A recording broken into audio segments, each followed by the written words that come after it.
My father looked me straight in the eye and said, "You're not my son." Then he gave half the company I built to my party boy brother and my influencer sister. And to me, nothing. Not a cent. Not even a thank you. I didn't scream. I didn't cry. I just walked away. But they had no idea who they just betrayed. My name is Noah Carter. I'm 36 years old. And just 3 months ago, I was the CEO of Carter Tech Systems, an electronics company I rebuilt from the ashes of near bankruptcy. 13 years of my life, gone in one boardroom betrayal. My family thought I was finished. But I wasn't the boy who left Stanford anymore. And I had something they'd never have: the truth. And fire. Before we dive into how everything fell apart and how I rose again from nothing, don't forget to hit like, subscribe, and drop a comment below. Because trust me, you won't believe where this story ends. People always think betrayal feels like fire, like rage, heat, something explosive. But for me, it was cold. Like the kind of cold that creeps into your bones when someone you love looks at you and sees nothing. I was 22 when I left Stanford's graduate engineering program to save my father's company. Carter Tech was dying, contracts lost, machines rusting, workers uncertain. My father, Robert Carter, was a man of few words. When he said, "If you don't come back, it's all over," I didn't ask questions. I packed my bags, returned to Cleveland, and walked into that grimy warehouse like it was the only home I ever knew. He never said thank you. I didn't need him to. Because I believed we were building something together. A legacy. A future. For the Carter family. I worked day and night. I slept in the office, skipped holidays, burned through every ounce of youth I had. When he refused to modernize the machines, I found small investors myself. When he said automation was too risky, I risked my own savings, piece by piece. I upgraded Carter Tech from a failing circuit board supplier into a recognized name in industrial electronics. By 28, I had negotiated our first national contract. By 30, we were in 4 states. At 34, Carter Tech hit a $300 million valuation. And in every magazine article, behind every award, my name stood proudly beneath his, because I thought it was ours. Ours to share. Until the meeting. That one afternoon when my father called me into his office with a blank face and a half-empty glass of whiskey. "Noah," he said, barely looking at me, "the company's been sold." I laughed at first. I thought he was joking. "Sold? What are you talking about? To who?" "A private group. It's done. No warning, no consultation, no vote, just sold. You didn't even ask me." His words were slow, deliberate. This was my decision. "You're just an employee." I remember the chair pressing into my back as I stared at him, not believing. Just an employee. The man who gave up his dreams to save this company was just an employee. I left that office without a word. Drove through the familiar gray streets of Cleveland. Parked outside the old factory gates. Watched the Carter Tech sign glowing in the evening light. I had built that glow, and now I was nothing. But I hadn't hit rock bottom. Not yet. That would come at the family meeting. It was a Saturday. The Carter family home in Shaker Heights looked exactly the same. White bricks, symmetrical hedges, that same old oak door I used to sneak in through as a teenager. But inside, it felt like a courtroom. My mother, Diane, sat at the head of the table, hands folded, eyes down. My brother Chase, fresh from some Miami trip, wore a crumpled designer tee and didn't look up from his phone. Brielle, my sister, flicked her flawless blonde hair and adjusted her earrings like we were at a photo shoot. No one smiled, no one spoke. Until my father cleared his throat, I've decided how the money from the sale will be divided. I wasn't expecting much. I didn't even ask for a cut. But a part of me, a small, hopeful part, thought maybe, just maybe, he'd acknowledge the years I gave him. He did, in the coldest way possible. I'm keeping half.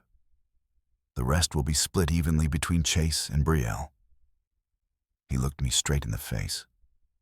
Noah, you'll get nothing. You're capable. You'll be fine. My mouth went dry. Chase grinned. You always thought you were some hero, man. But it was Dad's company, not yours. Brielle laughed, sharp and sweet.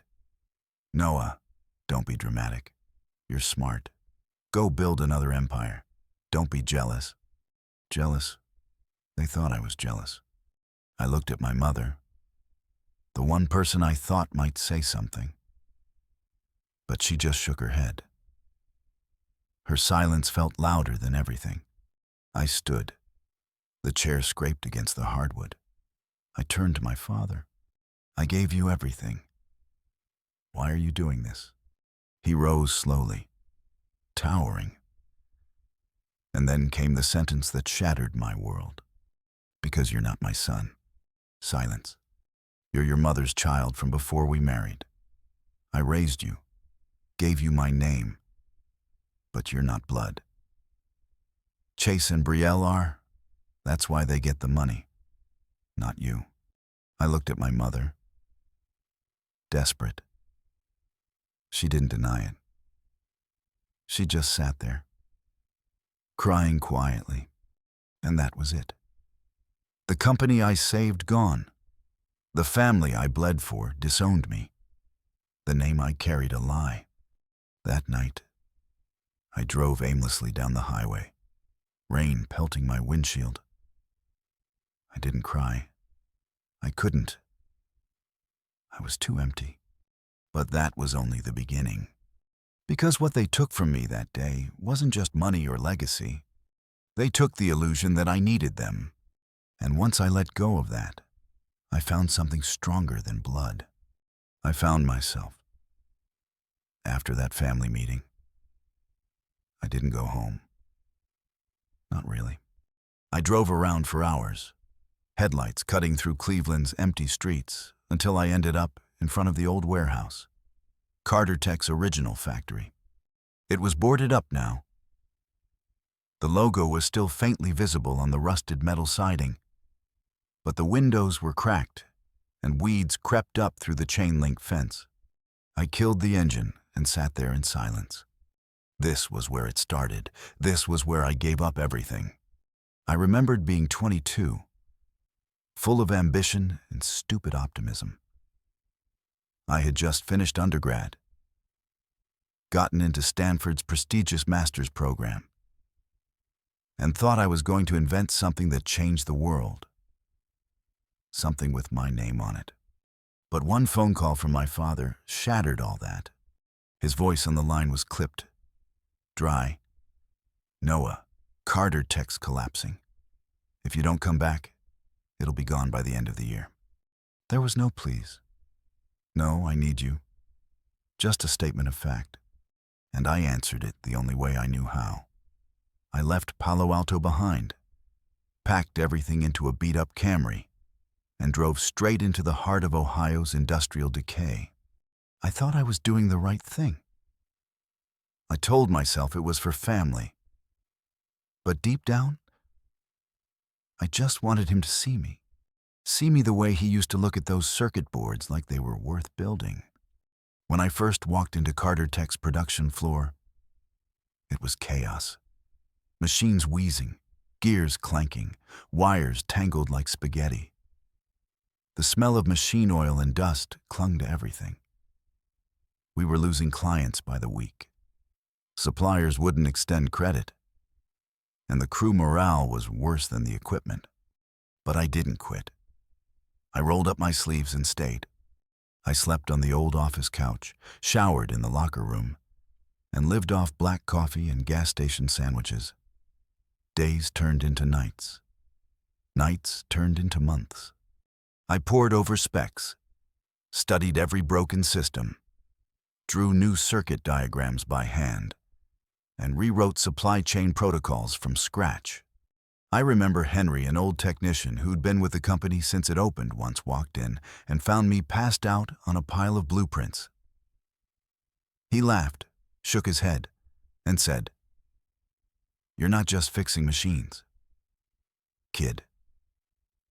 You're dragging a dying legacy back from the grave." I kept those words tucked in my pocket.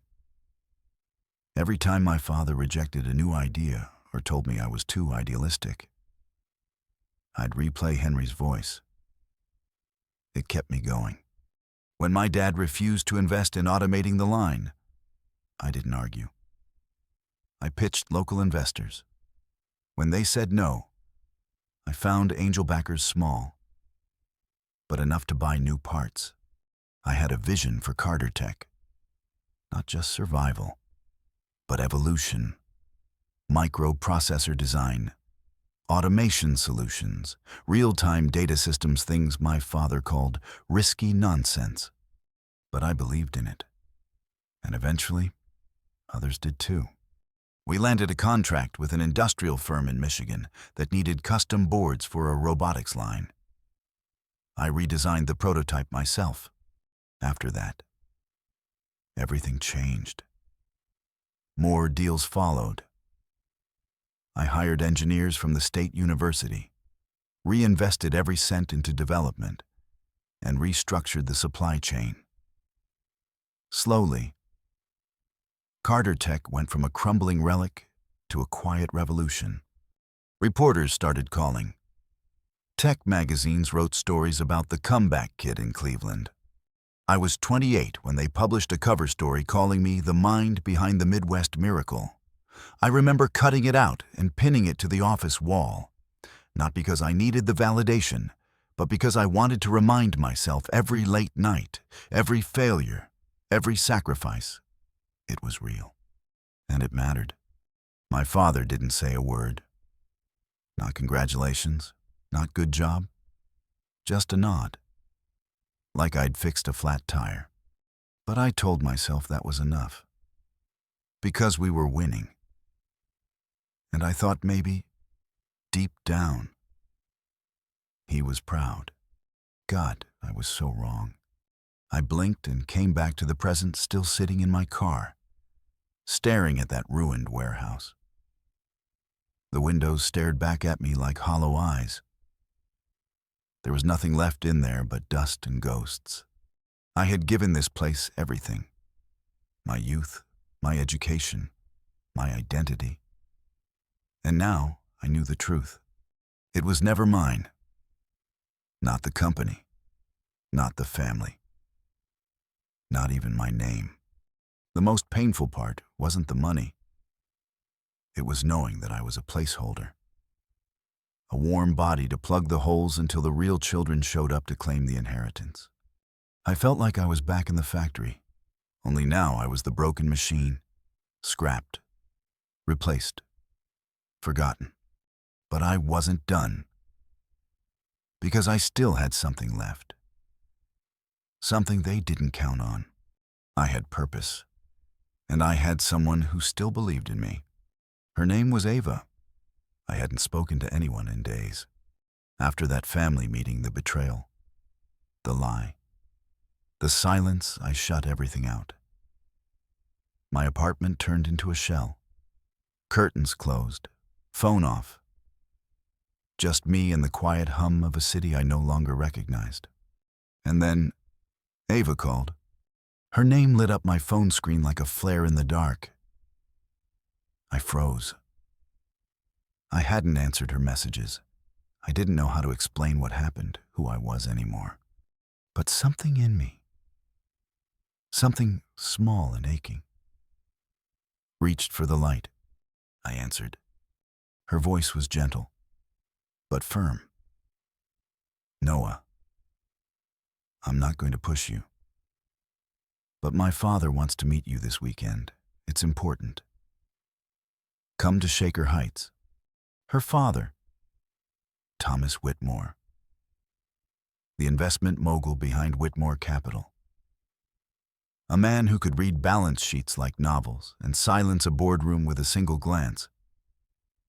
I'd met him once at a conference, just a handshake and a nod. That was it. What does he want? I asked. You'll see when you get here, she said, and I could hear the warmth in her smile. I miss you. Please come. I said yes. Not because I was ready, but because she was the only thing in my life that still felt real. That Saturday, I drove to her house. The Whitmore estate sat nestled at the end of a winding road in Shaker Heights, all stone pillars and ivy-covered walls. It was elegant without trying, like old money knew how to wear itself without screaming. Ava met me at the door, wearing a soft green dress and that same quiet fire in her eyes. She didn't ask questions, just pulled me into a hug that cracked something in my chest. Dinner was surreal. Her relatives chatted about market trends and Aspen vacations. I nodded and smiled when needed. But my thoughts were elsewhere. I hadn't told Ava what happened. I didn't know how, but she knew. Somehow. She always knew. After dessert, Thomas stood and placed a hand on my shoulder. Noah, join me in my study for a moment. Ava gave me an encouraging look, and I followed her father through a quiet hallway lit by warm sconces. The study was classic bookshelves stretching to the ceiling, leather chairs, a decanter of scotch untouched on the side table. A fire crackled behind the grate. Thomas sat behind his desk, then gestured for me to take the seat across from him. He studied me with the same intensity he probably used to assess million-dollar acquisitions. I know what happened with Carter Tech, he said plainly. I didn't answer right away. My throat tightened. I know your father sold the company behind your back. I know about the family meeting, and I know what he told you. My heart stopped. How? He leaned forward, resting his elbows on the desk. I have people. And more importantly, I've been watching you for years. That caught me off guard. Why? Because talent gets buried under bad leadership more often than we'd like to admit. He said, because I saw a young man take a sinking company and turn it into a national name, while his so-called father stood in the shadows. Because I believe in merit, not bloodlines. I didn't know what to say.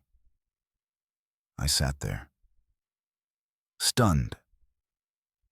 As he reached into a drawer and pulled out a folder, he slid it across the desk. I bought Carter Tech through a shell subsidiary 6 months ago. Your father thought it was just another investor group. He never knew it was me. My breath caught in my chest. Why would you do that? He didn't hesitate. Because you are the soul of that company. And I wasn't about to let it die in the hands of someone who couldn't see that. He stood and walked around the desk, placing a firm hand on my shoulder. I want you to return to the company. As CEO, full control, no family strings. You'll answer only to me. I stared at the folder. My fingers brushed over the corner.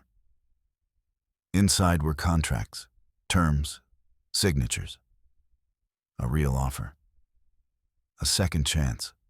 But why me, I asked, my voice barely above a whisper. He looked me in the eyes. Because when you were broken, you still kept going. Because you saw value in dust.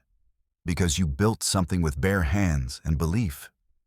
And because I know what it's like to have everything stripped away and still rise.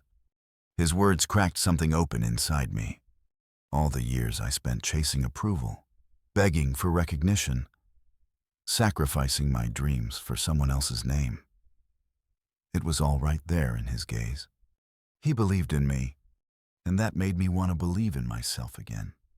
I opened the folder and skimmed the first page. My name, CEO, full authority. I looked up. Yes, I said. He smiled and extended his hand. Welcome back, Noah.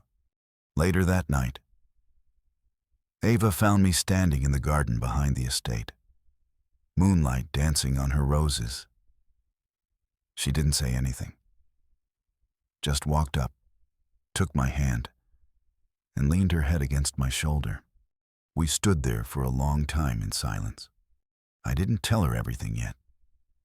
About the betrayal, about the truth Robert told me, about how I wasn't his son. I wasn't ready. Not yet. But I felt something I hadn't felt in weeks. Hope, and the quiet certainty that I was no longer living in someone else's shadow. The next morning, I put on a suit I hadn't worn in years, looked at myself in the mirror. Tired eyes, new scars, but a spark I thought had died was burning again. It was time to reclaim everything they took from me. Not for revenge, for purpose. Walking into the new headquarters didn't feel like coming home. It felt like walking into a future I wasn't supposed to have. Gone were the rusted walls and screeching machines of the old warehouse. Whitmore Carter Innovations now operated out of a sleek glass tower in downtown Cleveland. All polished concrete, open ceilings, and soft white lighting. Every inch of it screamed rebirth. I stood in the elevator, watching the numbers rise. Floor 12, 13, 14. My reflection stared back at me in the mirrored walls. Same face, different man. When the doors opened, the receptionist stood, startled. Mr. Carter. I smiled politely. I'm here to see my office. A few minutes later, I stepped into a room I never thought would be mine again. The CEO's office. Floor-to-ceiling windows framed the Cleveland skyline. A minimalist black desk stood at the center. Clean, except for a digital dashboard already active showing live data from every division. The air smelled of new leather and fresh ambition. But I wasn't here to enjoy the view. I was here to get to work. That morning, I gathered the executive team in the boardroom. Some were familiar faces, engineers and operations leads I'd once worked shoulder to shoulder with. Others were new, brought in by Thomas. Sharp suits with sharper opinions. They looked at me with a mix of curiosity and skepticism. I cleared my throat and began. Let's be clear. This isn't Carter Tech anymore, and we're not patching old machines to survive. We're leading. They sat up straighter. I'm not here to keep the lights on. I'm here to make sure no one ever forgets this company's name. That was the moment things shifted. Over the next few weeks, I worked harder than I ever had. Not out of desperation, but from clarity. I had nothing left to prove to my family. I wasn't chasing approval anymore. I was chasing innovation. I restructured the entire operations model. The old Carter Tech had been stuck in the past, resistant to change, terrified of failure. I wouldn't make that mistake again. We focused on two verticals: advanced microprocessors and artificial intelligence systems. Not just ideas I had once dreamed about at Stanford, real products with real market impact. I recruited top-tier talent from Silicon Valley and MIT, partnered with research labs in Ohio State, pushed for internal think tanks where junior engineers could pitch wild ideas. And when someone asked, "Is this too risky?" I smiled and said, "That's the point." Some nights I slept at the office. Other nights, I drove home late with my mind buzzing, sketching chip layouts in my head, reworking AI architecture flows in the shower. It wasn't obsession, it was purpose. One night, around 2 a.m., I stood in the engineering wing watching a young coder demo a prototype AI interface. She turned to me, surprised. "Boss, you're still here." I laughed. Still, I never left. She smiled. "You work like the world depends on it." I shrugged. Maybe it does. Because for me, it did. The world began to notice. Within 6 months, we released a proprietary microprocessor with processing speeds 20% higher than our closest competitor. 3 Fortune 500 companies signed licensing deals for our AI management systems. A Japanese robotics giant flew in to tour our facilities. And then Forbes called.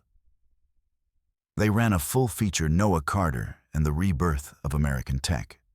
This time, I didn't cut out the article. I didn't tape it to the wall. I didn't need to. Because this time, the success wasn't a plea for validation. It was a fact. Every morning, I walked into the building with my head high. Not because of ego, but because I finally knew I belonged. And yet, even as I rebuilt my empire, I kept hearing whispers from the past. Glenn Robert, whatever name I used for him in my mind, was falling apart. Word spread quickly in Cleveland's business circles. He'd burned through his share of the sale money trying to play the high roller. Sports cars, beachfront property, bad investments. It didn't take long for it all to vanish. Chase had it worse. Gambling debts, a few run-ins with some dangerous people, rumors of a beating in a parking lot over unpaid bets. Brielle's influencer career imploded after a tax evasion scandal. Sponsorships dropped her. Her following turned on her overnight. And Diane, my mother, I heard she barely left the house. Her health was failing. A neighbor told me she'd been hospitalized twice in the last year. Part of me wanted to feel something. Anger, satisfaction, pity.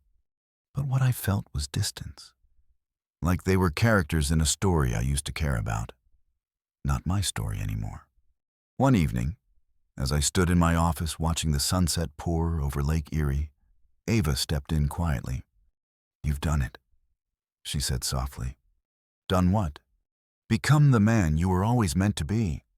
I turned to her. "Wasn't sure I'd ever get here." She smiled, brushing a hand against mine. "I always knew you would." And just like that, I remembered why I kept going. Not for vengeance, not for legacy, but because someone believed in me when I couldn't believe in myself. But nothing stays buried forever. And the past, it always finds a way back. Even when you think you've outrun it.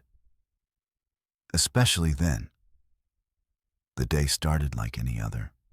I arrived early at headquarters, as always. My team was finalizing the rollout plan for our next-gen processor, a chip that would redefine speed and efficiency across industrial robotics. The energy in the office buzzed with anticipation. Years of work were about to pay off. I was in the middle of reviewing our final licensing proposal when Lisa, my assistant, knocked quietly and stepped into the office. She looked uneasy. "Noah," she said softly, "there's someone here to see you. She says she's your mother." I froze. Diane. I hadn't seen her since the day my life unraveled, since that awful meeting when she sat at the table. Silent as Robert told me I wasn't his son. She hadn't said a word in my defense, just cried quietly while my entire world fell apart. "Should I tell her to leave?" Lisa asked. I shook my head slowly. "No. Let her in." When the door opened, I barely recognized the woman who stepped through. She looked smaller somehow. Her once dark hair had grayed and thinned. The elegant posture she always carried had collapsed into a slight hunch. Her coat hung loose over her frame, and her hands trembled slightly as she clutched a worn leather purse. "Hi, Noah," she whispered. I stood still, arms crossed, eyes locked on hers. I didn't offer a seat. I didn't offer warmth. "What are you doing here?" I asked. Her eyes welled with tears. "I know I have no right to be here, but I didn't know where else to go." I waited. I wasn't going to make this easy. "Glenn, Robert, he's lost everything," she said, her voice breaking. "The house, the money, even his friends. Chase is drowning in debt. He's scared, and Brielle, she disappeared after the scandal. We haven't heard from her in months." I said nothing. She took a shaky breath and stepped closer. "Noah, please, you're the only one who can help them." That made something in me snap. "You mean the only one who actually worked for what he has," I said, my voice low and steady. "The one who built something from the ground up while they laughed at him and took everything." "I know," she said quickly. "I know what they did was wrong. I know what I did was wrong." I stepped closer. "Then remind me. Mom, what exactly did you do?" "Because when Robert told me I wasn't his son, you said nothing. When he gave my life's work away, you looked down at the table like a stranger. So tell me again. What did you do?" Her shoulders shook as the tears finally spilled. "I was scared," she said, her voice cracking. "I didn't know how to stop it. I thought staying silent would protect you, or maybe protect myself. I don't know. But I've lived with that guilt every day since." I looked at her and saw the weight she carried. The years had not been kind. The pain on her face was real. But I couldn't forget. "I'm not angry anymore," I said. "But I'm not going to save them." Her lips trembled. "Noah, they're still your family." I shook my head slowly. "No. They were people I bled for. And when I was at my lowest, they treated me like nothing. That's not family." She looked at me, heartbroken.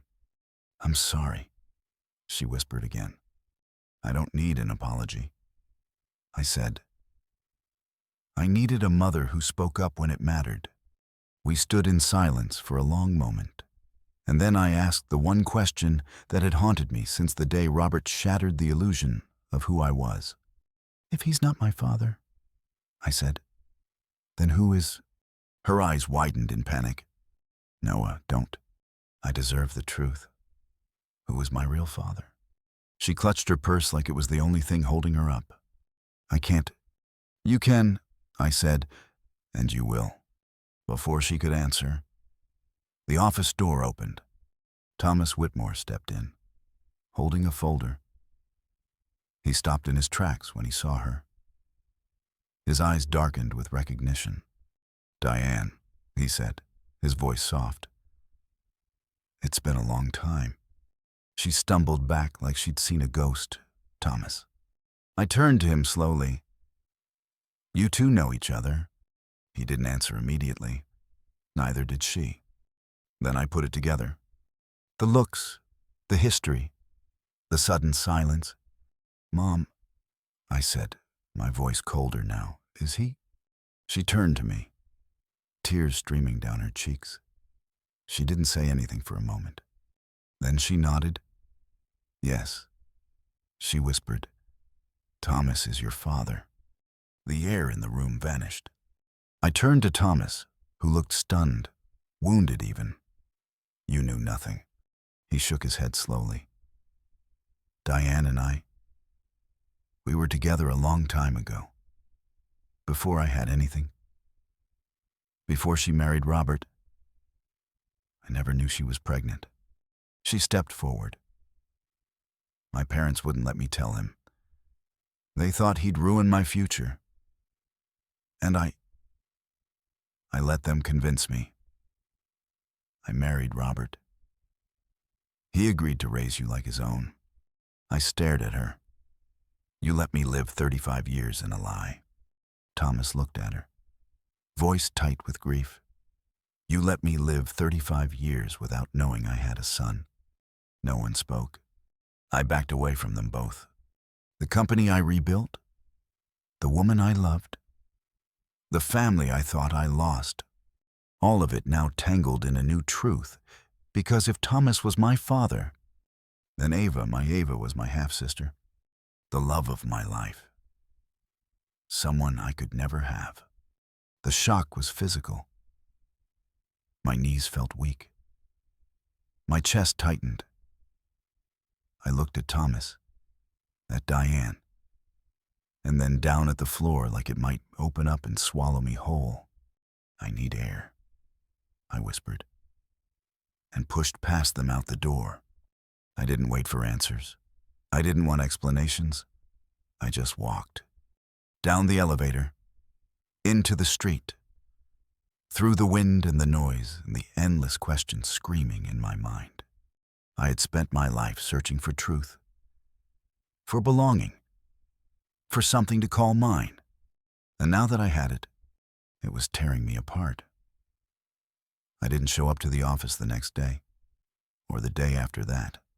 For the first time in years, I vanished. No calls, no emails, no word to the board or to Thomas. I turned off my phone, left my apartment, and drove until Cleveland disappeared behind me in the rearview mirror. I didn't know where I was going. I just needed to breathe.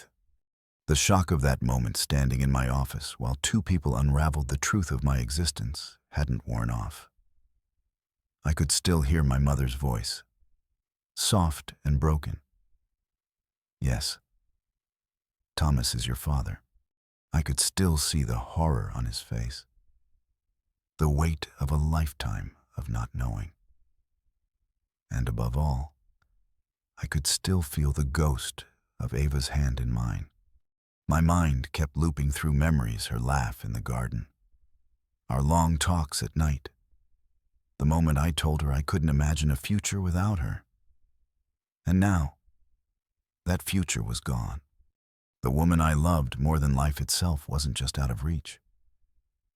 She was forbidden, flesh and blood. My sister.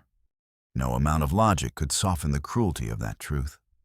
I found myself at the edge of a lake, maybe 2 hours south of the city. The trees bent low over the water, and the sun hovered just above the tree line like it, too. Didn't know what to do next. I sat on the hood of my car, arms crossed, mind racing. I had everything people dream of.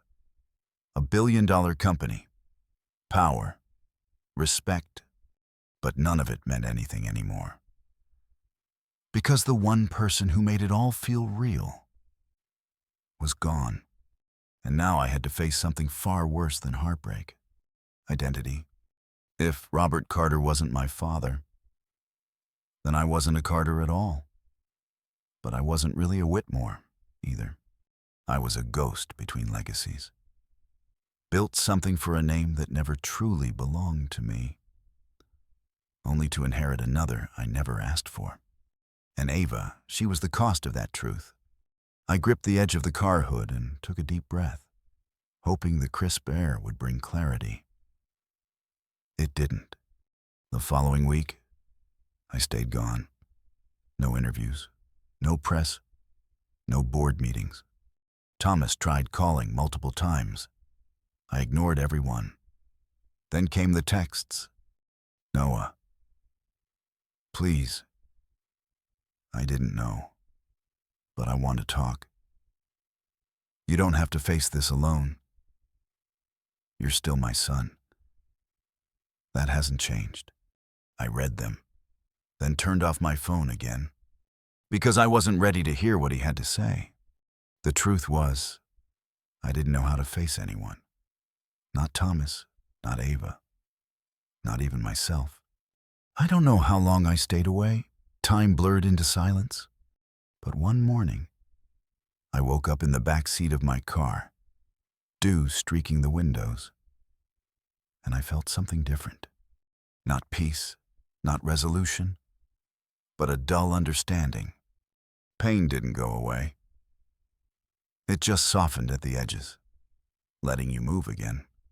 I realized I had two choices: disappear forever, or face it. I drove back to Cleveland. The building looked the same, towering glass, revolving doors, my name still etched on the brass plaque. But I felt different. When I walked through the lobby, Lisa nearly dropped her coffee. "Mr. Carter," she gasped. "Are you?" "I'm here," I said simply. She smiled, tears forming in the corners of her eyes. "We missed you." I nodded. I missed being me. When I entered my office, everything was untouched. Thomas had made sure no one moved a thing. On my desk was a sealed envelope with my name on it. His handwriting. I opened it. "Noah, there are things I wish I could undo. Years I wish I could reclaim. But I won't waste any more of them pretending you're not mine. I didn't build you. You did that yourself. And nothing changes that. If you're willing, I want to be part of your life. As your father. Not your boss. But only if you want me to be." I sat in silence for a long time, letter in hand. Then I picked up the phone and dialed. When Thomas answered, he didn't speak right away. Neither did I. Finally, I said, "Let's talk." We met that evening in his home office. No boardroom, no suits, just two people trying to make sense of what life had given them. I wasn't ready to believe it. I admitted, "Part of me still isn't." He nodded. "You don't have to decide anything right now. I don't know how to feel." "Me neither," he said quietly. "But I do know I want to be part of your life. And not because of guilt. Because I see you. Noah. Always have." For the first time in weeks, I felt the tension in my shoulders ease. We talked for hours. About the company, about his regrets, about how he kept watching my rise from a distance, always impressed, never knowing he was watching his own son. There were no big declarations, no movie script apologies, just a quiet willingness to build something new. And Ava, she hadn't called. I didn't blame her. I hadn't reached out either. How could we? What we had was real. Too real. But that chapter, it had to stay closed. Some things, no matter how pure, weren't meant to continue. And yet, I missed her every single day. That night, back at my apartment, I stood by the window and watched the city below its lights, blinking like a heartbeat. For the first time in a long time, I didn't feel like I was falling. I still didn't know who I fully was. But I knew this. I wasn't going to run anymore. Not from the company, not from Thomas, not from myself. The past couldn't be changed. But maybe the future didn't have to be a tragedy. 3 months passed. In that time, I rebuilt more than a company. I rebuilt myself. Not into the person I used to be, but into someone I had never imagined I could become, no longer chasing a father's pride or holding onto a name that never belonged to me, no longer anchored to the past. I had clarity now. Whitmore Carter Innovations had reached its highest valuation yet. We were weeks away from launching a proprietary AI chip that would change the landscape of smart manufacturing. Investors were lining up. My board trusted me completely. On paper, I had everything. But some nights, I still couldn't sleep. because one thing remained unresolved. A question I kept shoving to the back of my mind.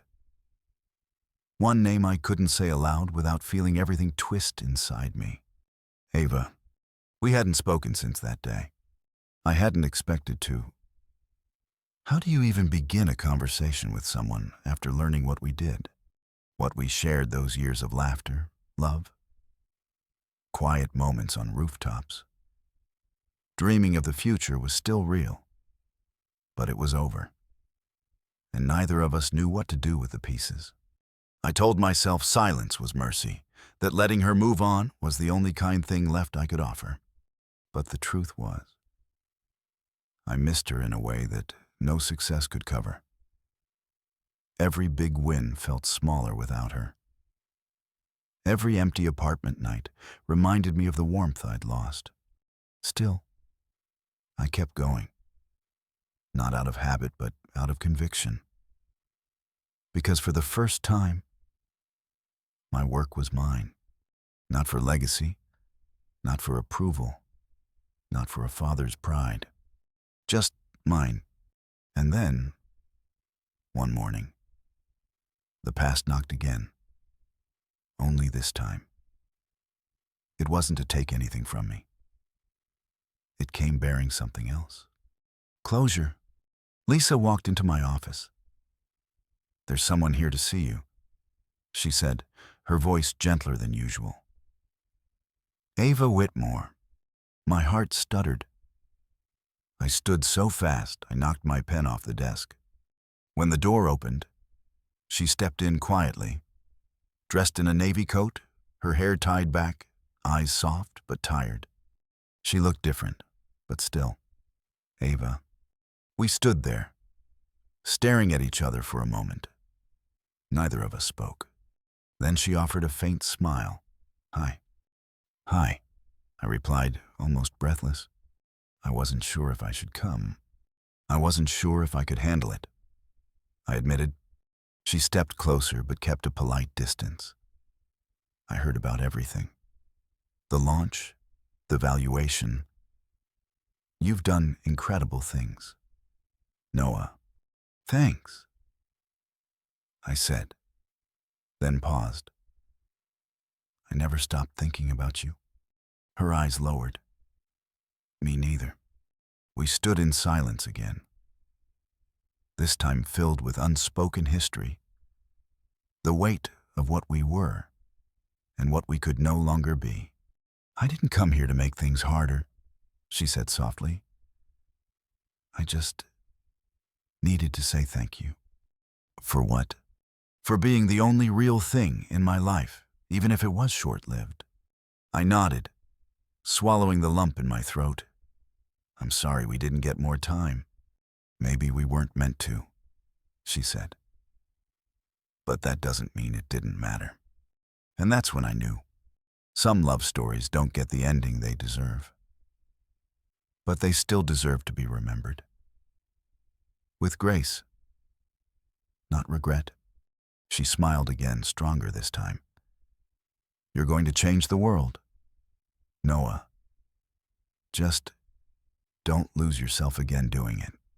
"I won't." She reached for the door, then paused. "Goodbye." "Noah." I wanted to say something. Anything. But all I could do was nod. "Goodbye, Ava." And then she was gone. That night, I drove to the lake. The same spot where I had disappeared all those months ago. The water was calm now, moonlight resting on its surface like silver. I sat on the hood of my car again, hands resting on my knees, breathing in the quiet. So much had changed. And yet, this silence, this moment felt like closure. I thought about Robert, about how he'd raised me with cold discipline but no warmth. He was broke now, alone, and for once, I felt no anger. Just distance. I thought about Diane, my mother, who had made terrible choices, but had also lived with unbearable guilt. She hadn't come back since that day. Maybe she knew her time in my story had passed, and maybe I had finally let her go. And I thought about Thomas, the man who unknowingly gave me life, and then gave me a future. We were rebuilding something slowly, not a perfect father-son relationship, but something real, something true. Most of all, I thought about who I had become.